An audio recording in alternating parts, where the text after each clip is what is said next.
สบายดีพี่น้องเมื่อสักครู่สุกคนมานี่น้องนางกับเล่ากะ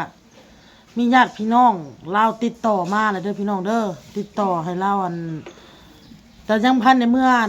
บ้านละดอกพี่น้องแต่ให้เราไปอยู่น้ำพี่น้ำน้องเล่าพี่น้องอยู่สวรรณเขตเนาะเพิ่นว่าเห็นเราลง Facebook นี่แหละก็เลยโทรมาแล้วก็ถามซื้อหญ้าซื้อหยังท่านนี่ก็บ่ฮู้ว่าซื้อหญ้าเนาะบ่เคยเอิ้นซื้อหญ้าจักเทื่อแล้วก็บ่ฮู้ว่าหญ้าซื้อหยังมีแต่เอิ้นหญ้าและเอิ้นคันสิเอิ้นก็เอิ้นไม่เท่าแล้วเนาะทางผู้เนาะพอยก็เลยสิไปส่งเราพี่น้องเลยไปส่งให้พี่ให้น้องเราเด้อพี่น้องเด้อปะเราก็นั่งนี่แหละนุ่งเอาเสื้อแขนยาวเครื่องนะเตรียมเครื่องแล้วจะเอาเงินให้เพิ่นก่อนพี่น้องเลยเงินเอื้อยเพิ่นฝากมา50,000เอ้าเงินคอยให้50,000เด้อแล้วเงินเอื้อยเมื่อวานนี่50เพิ่นเมื่อหาพี่หาน้องเพิ่นพี่น้องเลยพี่น้องเพิ่นติดต่อมาแล้วโทรถามมาส่งแล้วบ่ยังบ่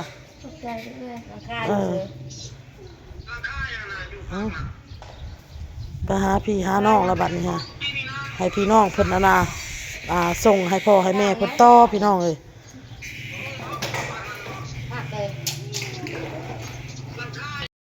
ขอก็มาส่งขึ้นรถเด้อพี่น้องโชคดีเด้อเดินทางปลอดภัยบ๊ายบายเมื่อแล้วพี่น้องเมื่อแล้วส่งสลดเมื่อแล้วพอดีออกมากับพอดีพ่อรถเขาสิเข้าสวรรค์พี่น้องก็เลยนะจอดขึ้นในกลางทางเลยเนาะพี่น้องเนาะเมื่อแล้วญาติพี่น้องเพิ่นมาโทรมาพี่น้องเลยเอาบัดนี้ขอยก็สิไปตลาดพี่น้องบัดนี้ไปตลาดต่อมาเลยเพิ่นไปผู้แจกเอาให้โชคเร็วไปส่งมาเลยพี่น้องมาพี่น้องเลยอันนี้เอาไปบุญทุกก่อนไปส่งมาแล้วพี่น้องเอ้ยขึ้นรถเมื่อแล้วพี่น้องเพิ่นก็โทรจะมาส่งแล้วพี่น้องแล้วก็โทรได้แล้วก็แบบน้องเนาะเขาเห็นเขาก็เล่าหาบ่ฮู้พี่น้องเลยพ่อของบ่าวอันนี้แหละมาสร้างครอบครัวอยู่สวรรณเขตได้30 ปีแล้วเนาะตามที่เราเล่าตามที่เราเว้าค่ะและจุนี่น่ะสิแบบว่าเกิดน้ำลังเราเว้าค่ะตามที่บ่าวอันนี้เว้าค่ะเกิดน้ำลังแล้วเราก็เลยบ่ฮู้ว่ามีญาติพี่น้องอยู่ทางนี้อยู่ทางสวรรณเขตนี่แต่นั่งนี่เคยได้ยินพ่อเว้าให้ฟังอยู่ว่ามีน้องชายมาสร้างครอบครัวอยู่สวรรณเขตนี่มีครอบครัวอยู่สวรรณเขตนี่เนาะพ่อของนางอันนี้นะเว้าให้ฟังอยู่ว่ามีพี่น้องแต่บ่ฮู้ว่าพี่น้องน่ะเป็นไผมาจากใดบ่ฮู้เลยเนาะไปตลาดเลยขอกันพี่น้องซื้อมะฮูตำมะฮูกินเนาะตำมะฮูไปซื้อผักเสริมผักสลัดนี่แหละขอกันแล้วเรียบร้อยแล้วขอกันสิหาอาบน้ำอาบในแล้วขอกันสิออกไปขายเครื่องค้อยบัดนี้พี่น้องเลยเยอะเอาอีแล้วมดอีแล้วออโต้กินปลา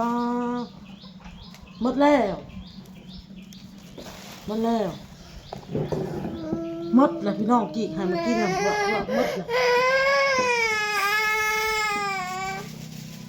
หมดแล้วยังว่านี่ฮะผ่าทำไมno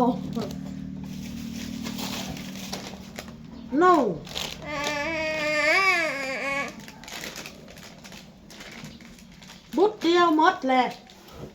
นี่5 ก้อนนะพี่น้องนี่5 สิ้นทุกปกโลกเลิกกินแป๊บเดียวเลย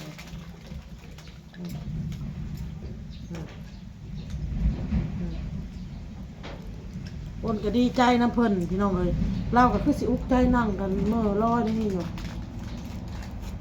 ฮึดอยู่นั่งกันเมื่อร้อยเราก็คือสิอุกใจนะแล้วก็หลังจากที่เขากินน้ำเราก็ไปกอดกระเป๋าเครื่องเนี่ยอยู่อยากเมื่ออะไรไปสิเอาในใดอ้นก็เลยว่า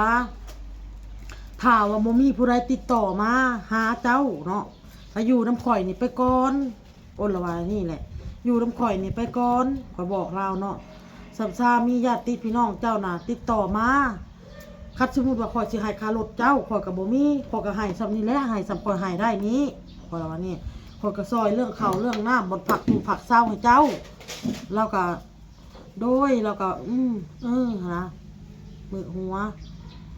อยากเมื่อแหละแรกๆก็อยากเมื่อพอกอดกระเป๋าไว้อยู่แต่ว่าเฮาก็บอกเราว่ามีหยังก็กินขึ้นแล้วข่อยเฮ็ดอยู่เฮ็ดกินกับมีหยังก็กินนำกันนี่แหละว่าญาติพี่น้องเขาอาจจะบ่เห็นหาว่านี่บางทีน่ะอาจจะบ่มีแบบว่าความหมายก็คือแบบ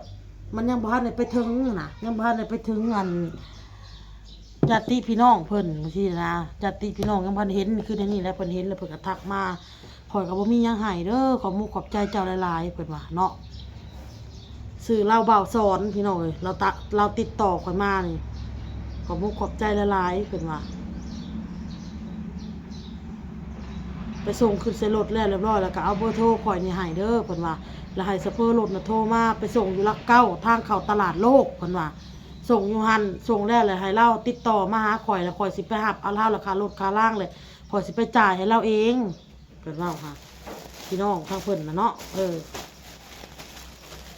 ดีใจนำพี่น้องเลยมีญาติพี่น้องเพิ่นติดต่อมาเลยเด้อพี่น้องเด้อ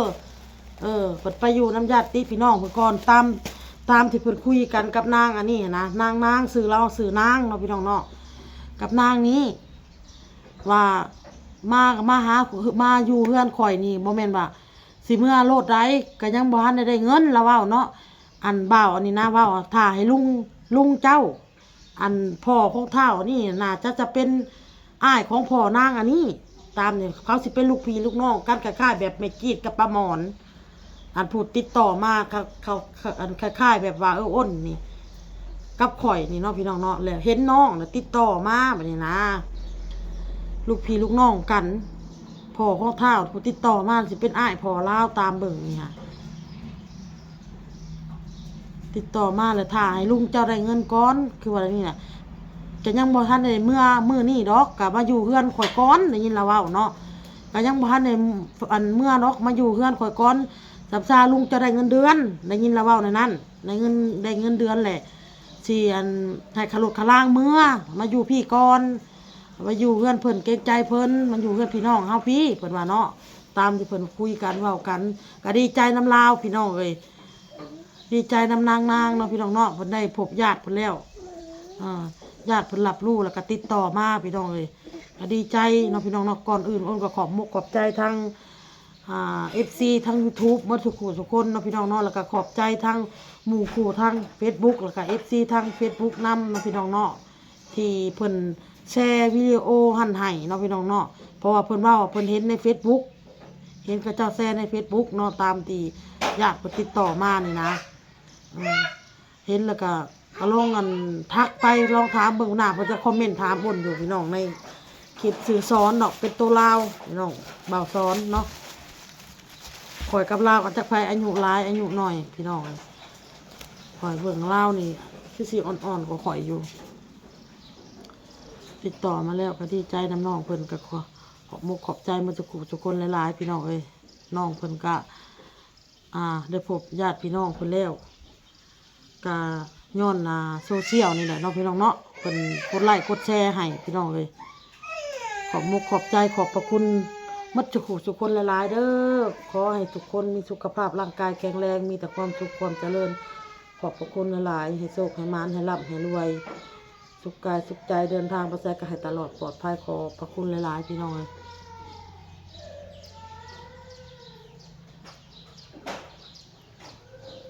น้องเพิ่นก็สิมีเงินติดตัวอยู่150,000พี่น้องเพราะว่าอ้นให้50,000เอ้ยอันให้50,000แล้วก็มีอันพอลุงคนหนึ่งนะเรามาซื้ออย่างอยู่ในห้างน่ะแล้วก็ให้เรา50,000พอดีเรามีเงินติดตัวอยู่150,000เนาะพี่น้องเนาะอันนี้อ้นก็สิมาล้างผักล้างมีได้พี่น้องเลยเตรียมห้ามน้ำอาบในเตรียมเครื่องออกสุดท้ายเมื่อวานนี่ก็วุ่นน้ำได้แน่แหละก็วุ่นน้ำมันผู้นี้แน่พี่น้องผู้คนมาหาความช่วยเหลือเฮานี่แหละได้ก็ยังพันเลยแล้วยังเต็มที่นะพี่น้องเนาะพอเขาเปิดซ้ำได้ซ้ำหนึ่งมันก็มดน้ำมันบ่มาแบบนี้พอมันเนี่ย เปิดประมาณ5 นาที10 นาทีแล้วก็น้ำหยุดน้ำบ่มีก็ได้มอดก่อนมื้อนี้จะได้ก็สิได้ขายแล้วเพื่อเพราะว่าอ้นก็จามทุกสิ้นจามฮอทดอกจามลีนจามหัวใจแล้วหมดพี่น้องสมปลาก็บ่มีมื้อนี้ทักไปหาแม่ค้าบ่มีสมปลามื้อนี้พักเบิ่งมื้ออื่นเนาะพี่น้องเนาะเอาคลิปนี้อ้นก็สิได้ลาก่อนเด้อพี่น้องเด้อพ่อก็คลิปหน้าขอบมุกขอบใจ FC มาทุกคนที่เข้ามารับชมรับฟังพี่น้องสบายดีพี่น้องบ๊ายบาย